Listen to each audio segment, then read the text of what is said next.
I was really happy that you allowed me to choose the space, because for me, as an audience goer, space is really important in terms of experience. And you can go into a really beautiful concert hall, and I miss going to concert halls. There's really nothing against them, but it sets the stage, pun intended, for a certain kind of experience. And sometimes you want to sort of break that expectation, you want to break that ritual, you want to kind of neutralize things a little bit so that people go in with maybe kind of curious expectations and a bit more curious, a little bit like less sure of where they're supposed to sit. When are the breaks? Should we applaud? I like creating experiences like that and creating this kind of suspension in the air, because I think it opens people's ears more, and I think it makes people more receptive to details and little micro moments in the whole experience of the night. I'm Keiko Devaux, I'm a composer, and I'm the curator in residence with NMC.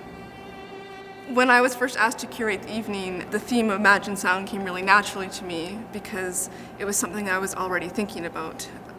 What auditive memories am I tapping into? What other composers am I considering when I'm writing this? Not just for myself, but when I'm studying other people's scores and listening to other people's pieces, like trying to imagine what was their interior world when they were doing that. When we're remembering something, we are recreating it, or we're creating something new. And so I think a lot about how we hold on to sound in our bodies and in our minds.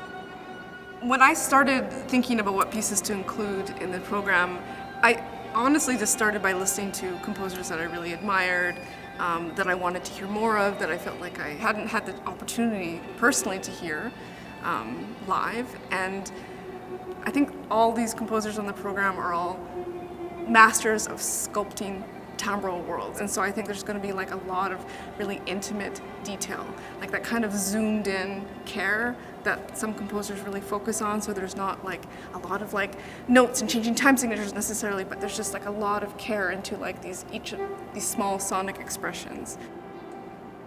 So whether it's in these fragile multiphonics of like the solo saxophone piece, or whether it's in like the finesse and the detail of Oceans and Oceans, of all these like just these sonic moments and bursts and ebbs. Each of these works, I don't want to give too much away, but I mean, they each approach it in a different way, but I think there's a real common like tenderness and emotional quality to each of these works. I feel like they're just beautiful sonic worlds, and they're really tender.